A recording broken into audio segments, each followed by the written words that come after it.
మిత్రులందరికీ అదేవిధంగా మనతోటున్న సంతోష్ రెడ్డి ఎంత ఆపద వచ్చినా ప్రాబ్లం వచ్చినా తట్టుకొని నిలబడ్డ వ్యక్తి.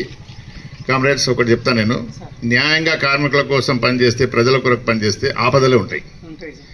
ఆపదలను తట్టుకొని నిలబడే శక్తి ఉన్న వాళ్ళే లీడర్.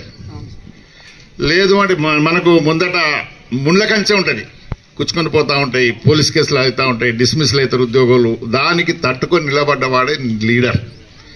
తట్టుకోకుండా కోవటిగా మారి ఇన్ఫర్మర్గా మారి చేస్తే వాడు హంగామా ఉంటుంది, వానికి జలసాలు ఉంటాయి, పెద్ద పెద్ద కార్లు ఉంటాయి, అన్నీ ఉంటాయి. కనుక మనము ఒకటే మీ అందరికీ చెప్పేది, మీ అందరికీ శుభోదయం, అందరికీ రెడ్ సెల్యూట్ కామ్రేడ్స్. నేను కానీ మా సంఘం కానీ ఎవరు ఓట్ల కోసం రాలే. మాకు ఓట్లు అవసరం లేదు, మేము నిలబడం. కొంతమంది వెనక నుండి ఆయారాములు గాయారాములు ఉంటారు, వాళ్ళు ఎందుకు వచ్చిండ్రు, దానికి వచ్చినా దీనికి వచ్చినా ఓట్ల కోసం అంటే ఓట్లు లేవు, ఓట్లకు మేము నిలబడం. మా సంఘం హెచ్ఎంఎస్, హింద్ మజ్దూర్ సభ, అంటే సోషలిస్ట్ కార్మిక సంఘం, నాన్ పొలిటికల్ ట్రేడ్ యూనియన్. ఏ రాజకీయ పార్టీకి మా తోక కాదు. భారతదేశంలో 5 సంఘాలు ఉన్నాయి. 5 సంఘాల్లో నేషనల్ సంఘాలు, ఒకటి ఐఎన్టీసీ ఉంది, కాంగ్రెస్కు తోక. ఏఐటీసీ ఉంది, సిపిఐకి తోక. సిఐటి ఉంది, సిపిఎంకు తోక. బిఎంఎస్ ఉంది, బీజేపీకి తోక. హెచ్ఎంఎస్ ఒకటే ఆనాడు మన జయప్రకాష్ నారాయణ్, రామ్ మనోహర్ లోహియా సోషలిస్ట్ నాయకులు నిర్మించారు. కార్మిక సంఘం అనేది ఏ పొలిటికల్ పార్టీకి తోక ఉండద్దు.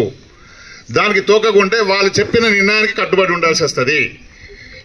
ఈ కంపెనీ ముంచాలంటే ముంచండి సార్ అని చెప్పాల్సి వస్తుంది. ముంచద్దు సార్, మాకు పర్మనెంట్ ఉద్యోగాలు ఏమంటే ఇవ్వాల్సి వస్తుంది. పర్మనెంట్ ఉద్యోగం ఇవ్వమంటే మేము ఇవ్వం సార్ అని చెప్పాల్సి వస్తుంది వాళ్ళకి. అందుకే ఫ్రీ ఇండిపెండెంట్ ట్రేడ్ యూనియన్ మాది. మేము ఈ గ్రామం కోసం, ఈ ప్రాంట్ గురించి చాలా రోజుల నుండి కష్టపడుతున్నాం.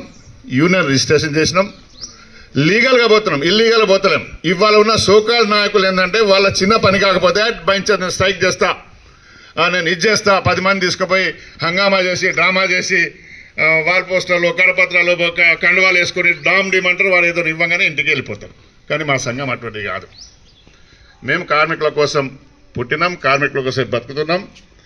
ఆపదనున్న కార్మికులు ఆదుకుంటున్నాం. సింగరేణి వ్యాప్తంగా ఎవరన్నా అడగండి, మా రెడ్డి సార్కు తెలుసు బాగా, ఇన్స్పెక్టర్గా చేసిండు, మేము ఎట్లా కొట్లాడుతున్నాం, ఎన్ని ఆపదలు వచ్చినాయి. ఏదో ఉత్తరప్రదేశ్లో డోజర్ ఎక్కింది, అది కాదు, మా కళ్ళ ముందు నా ఆఫీసులో డోజర్ ఎక్కించింది. ట్రేడ్ యూనియన్ ట్రైనింగ్ సెంటర్ని గోదావరికిలో పెడితే కళ్ళు మండిన కొంతమంది నాయకులు అందరు కలిసి దీన్ని డోజర్తో ఎక్కించిండ్రు. అయినా తట్టుకొని నిలబడ్డాం. మళ్ళీ మా కార్మికులే మనిషికి ఒక ఇటుక తీసుకొచ్చి ఆఫీస్ కట్టిండ్రు. అందుకే మేము ఏ ఆశతో రాలేదు. కార్మిక సమస్యల మీద ముట్టుకున్న తర్వాత వదిలిపెట్టాం. ఈ ప్రాజెక్ట్ అందరు చెప్తున్నారు, 2009లో ఇనాగ్రేషన్ ఎవరు చేసిండ్రు? వైఎస్ రాజశేఖర రెడ్డి చేసిండు. అప్పుడున్న కలెక్టర్ మీ అందరికి ఏం చెప్పిండు?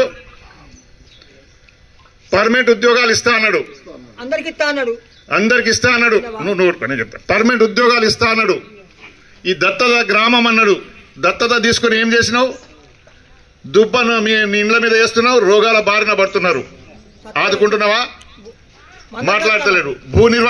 భూ నిర్వాసితులకు భారతదేశంలో మొత్తంలో కూడా పర్మనెంట్ ఉద్యోగం ఉన్నది. కామ్రేడ్స్, మీరు అర్థం చేసుకోండి. మేము అడిగేది పర్మనెంట్ ఉద్యోగం చేస్తారా అని కొంతమంది నాయకులు బనాయిస్తూ ఉంటారు వెనుకోండి. వాళ్ళకి అవగాహన లేని వాళ్ళు, బ్రోకర్లు వాళ్ళు. అటువంటి వాళ్ళ మాట నమ్మకండి. ఎందుకంటే సింగరేణిలో నేను ఉన్నా, 74 నుండి పనిచేస్తున్నా. సింగరేణి బొగ్గువేన్లో లీడర్ కూడా పనిచేస్తున్నా. 98 వరకు పర్మనెంట్ ఉద్యోగం ఉంది. భూమి తీసుకుంటే పర్మనెంట్ ఉద్యోగం ఇవ్వాల్సిందే. 98 వరకు భూపాల్పల్లిలో ఏమైంది? కొంతమంది బ్రోకర్లు చేపట్టి ఆ పర్మనెంట్ ఉద్యోగం పోయింది.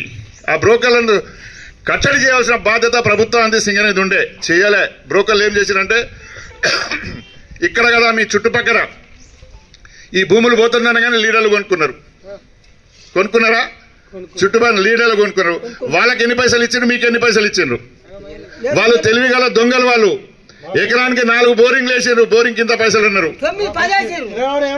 చెప్తా.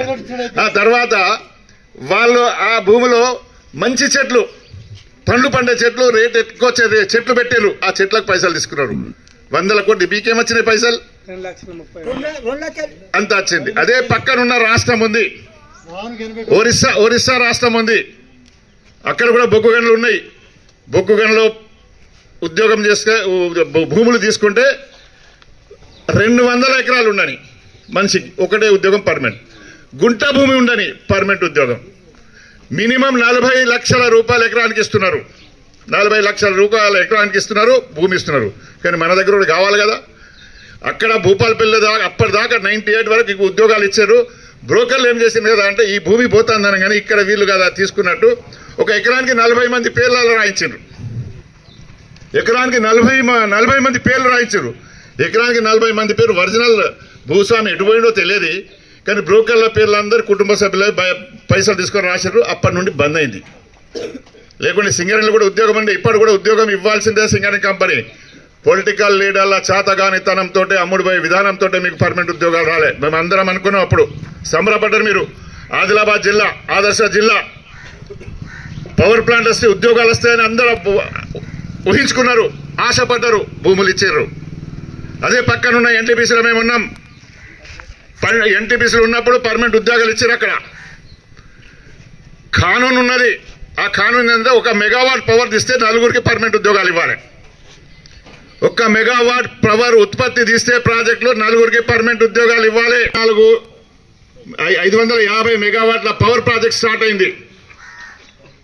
రోషయ్య గారు ఇనాగ్రేషన్ చేసిండ్రు. 2009 నుండి 2018 వరకు మీరు అందరూ సంబరపడ్డారు. 18 ఉత్పత్తి వచ్చేది, 1 పైసా ఒకరికి ఉద్యోగం రాలే.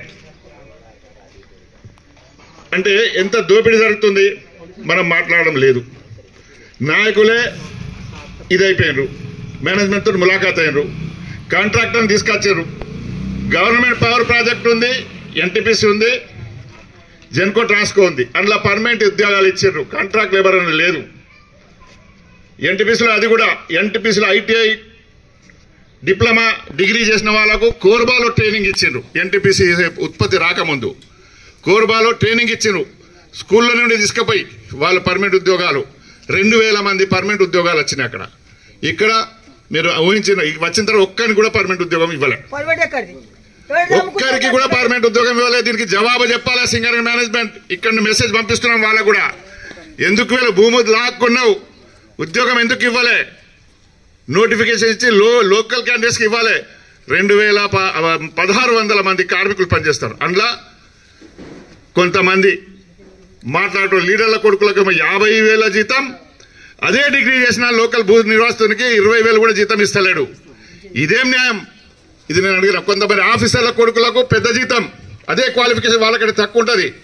కానీ మన లోకల్ వాళ్ళకు భూ నిర్వాసుల కొడుకులకు ఆ ఉద్యోగంకు ఎలిజిబిలిటీ లేదట. ఇంత అన్యాయం జరుగుతూ ఉంటే మేము చూడలేం. చూడకుండా సింగరేణిలో కూడా అదే చేసినాం. ఇక్కడ కూడా నోటీస్ ఇచ్చినాం లీగల్గా. ట్రేడ్ యూనియన్ యాక్ట్ ఉంది. ఎవరైనా కానీ స్ట్రైక్ నోటీస్ ఇస్తే దాన్ని పోయి స్ట్రైక్ నోటీస్ ఇచ్చుడు కాదు, ప్రజాభిప్రాయ సేకరణ చేయాలి. ఎట్లయితే భూములు తీసుకునేటప్పుడు ప్రజాభిప్రాయ సేకరణ కలెక్టర్లు గవర్నమెంట్ తీసుకుంటారో అదేవిధంగా సింగరేణి ఎనీ ఇండస్ట్రీలో కార్మికులతోటి అభిప్రాయాలు తీసుకోవాలి. 50% కంటే అబోవ్ సార్ మా సమస్యల గురించి సమ్మె చేయండి అంటేనే సమ్మెలో పోవాలి, లేకుంటే పోవడానికి వీల్లేదు. అందుకే అందులో భాగంగానే స్ట్రైక్ నోటీస్ ఇచ్చినాం. స్ట్రైక్ నోటీస్ ఇచ్చి సమ్మె, అది కూడా ఇది సీక్రెట్ బ్యాలెట్ సమ్మె బ్యాలెట్ పెట్టినాం. 99.9% వర్కర్స్ అందరు మా హక్కుల కోసం మేము సమ్మె చేస్తామన్నారు. దాని తర్వాత కూడా మనం చేస్తే ఎందుకు చేస్తున్నామో తెలియదు కదా.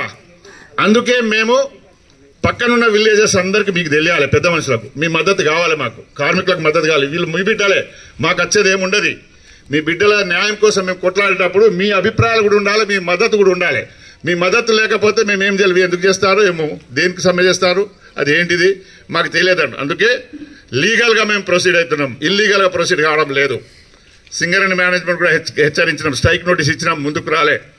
కొంతమంది బ్రోకర్ల మధ్యలో వచ్చారు, ఏం లేదు సార్ మేము చూసుకుంటాం సార్, సమ్మె కాకుండా చూస్తామనేటోళ్ళు కూడా కొందరు ఉన్నారు.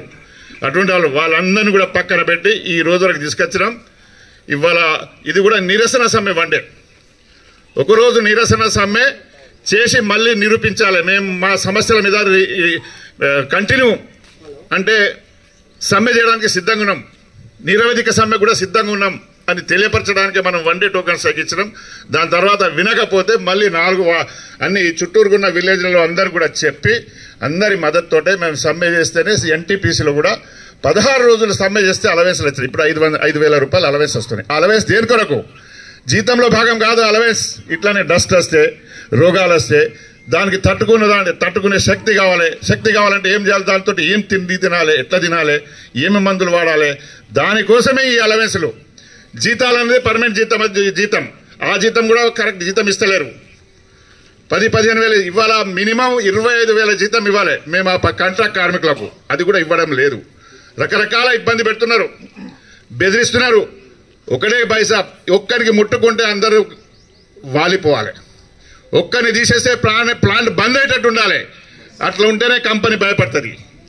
మధ్యలో బ్రోకర్ వచ్చి వానికి డిస్మిస్ చేసింది కదా, వానికి తీసేసింది కదా, నీకెందుకా నువ్వు చేసుకో, వాడు ఇస్తాడు కంపెనీడు. నీకేం కాదయా, నేను నీకే ఏం కావాలంటే అది ఇస్తా, నీకు మంచి జాబ్ ఇస్తా, మంచి పోస్ట్, లైట్ కష్టపడే ఇంటికి పో, ఆ విధంగా చేస్తా అని కోవర్ట్ ఆపరేషన్ మేనేజ్మెంట్ చేస్తుంది. అందులో కొంతమంది లీడర్లు కూడా చేస్తారు. అటువంటి ఏం నమ్మకండి.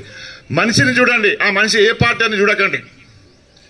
ఆయన కాంగ్రెస్లో ఉన్నాడా, ఆయన టీఆర్ఎస్లో ఉన్నాడా, లేకుంటే ఆయన బీజేపీలో ఉన్నాడా, ఆర్ఎస్లో ఉన్నాడా, రాడికల్స్ ఉన్నాడా చూడకండి. మనిషిని చూడండి. మనిషికి ఆపద వచ్చినప్పుడు అందరం ఒక్కటైనప్పుడే మేనేజ్మెంట్ వాలిపోతుంది. ఎందుకంటే మాకు అనుభవం ఉంది. చెన్నారెడ్డి గవర్నమెంట్ అప్పుడు, చెన్నారెడ్డి గవర్నమెంట్ సింగరేణి కార్మికులకు వెల్ఫేర్ అమ్యూనిటీస్ రావాలి, మేనేజ్మెంట్ బాధ్యత అది. ఇది మెహర్బానీ కాదు వాళ్ళు ఇచ్చేది. దత్తత తీసుకున్నది కూడా మెహర్బానీ కాదు. చుట్టుపక్కల విలేజ్లకు 75% ఎంప్లాయీస్ ఉంటాయి, 50% అబవ్ ఎంప్లాయీస్ ఉంటాయి. కరెంటు, నీళ్లు, రోడ్లు అన్ని వాళ్ళు ఇవ్వాలి. అందుకే 45 రోజులు తట్టా చమ్మస్ సమ్మె సింగరేణి పని చేసిన వాళ్ళకి తెలుసు అనుకుంటా. వెల్ఫేర్ గురించి మేము సమ్మె చేసినాము. హెచ్ఎంఎస్ నాయకత్వం వహించింది, రాడికల్స్ నాయకత్వం వహించినాయి, ఐఎఫ్టీ ఉన్నది, సీకాసా ఉంది. అందరం కలిసి కొన్ని రివిజనిస్ట్ కార్మిక సంఘాలు మద్దతు ఇవ్వకపోయినా సమ్మె చేసిన తర్వాత ఇదే రామగుండంలో ఎక్కడ ఖాళీ ఉంటే అక్కడ జాగా ఆక్రమించినాం. కరెంట్ కావాలన్నాం, ఇవ్వలేదు, వేసుకున్నాం. నీళ్ళు ఇమ్మన్నాం, ఇవ్వలే, పుక్కలు ఒడవన్నాం, నీళ్లు తీసుకున్నాం, కబ్జా చేసినాం. ఇవ్వాల అదే అందరికి గోదావరి కన్లో గంగానగర్ కాలనీ కానీ ఏ కాలనీ కానీ ఎట్లయింది. ఇవాళ ఒక్కొక్కటి 10, 20, 30 లక్షల ప్రాపర్టీ అయింది ఒక్కొక్కరికి. అటువంటి పని హెచ్ఎంఎస్ చేసింది. ఇక్కడి కార్మికుల కోసం పర్మనెంట్ ఉద్యోగం కోసం మేము ఫైట్ చేస్తాం. అప్పటి వరకు అలవెన్స్ ఇమ్మని అడుగుతున్నాం. మేము గొంతమ్మ కోరికలు లేవు. ఇంటి పక్కన ఉన్న ఎన్టీపీసీలోకి 5,000 దాకా ఇస్తున్నాం అలవెన్స్. జెన్కో ట్రాన్స్కో గవర్నమెంట్లో ఉంది, వాళ్ళకి ఇస్తున్నావు, అలవెన్స్ ఇస్తున్నావు, పర్మనెంట్ చేసినావు. కాంట్రాక్ట్ కార్మికులకు పనిచేసిన గవర్నమెంట్ మిగతా ప్రాజెక్ట్స్ లో కూడా పర్మిట్ చేసినావు. మరి సింగరేణి కార్మికులు, ఈ పవర్ ప్లాంట్ లో పనిచేస్తున్న కార్మికులు ఏం పాపం చేసినారు, ఎందుకు ఇవ్వవు అని మనం ఈ మూడిట్లో ఏదన్నా జీతం ఇవ్వంటున్నాం మనం.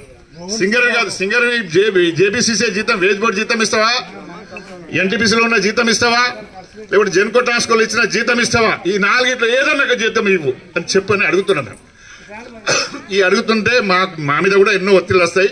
ఒత్తిళ్లకు మేము తట్టుకోం, భయపడం, నిలబడి ఈ లైన్కి తీసుకొచ్చినాం. కనుక మీ సమస్య యూత్ ఉన్నది ఇక్కడ వెనక బీటెక్ చదివినట్ట, బయట నుండి వచ్చినాడు బీటెక్ చేసిన బయటకి ఏమో 60,000, 50,000, 40,000 జీతం, ఇక్కడ వాళ్ళకు 10,000, 12,000 జీతం. ఏంది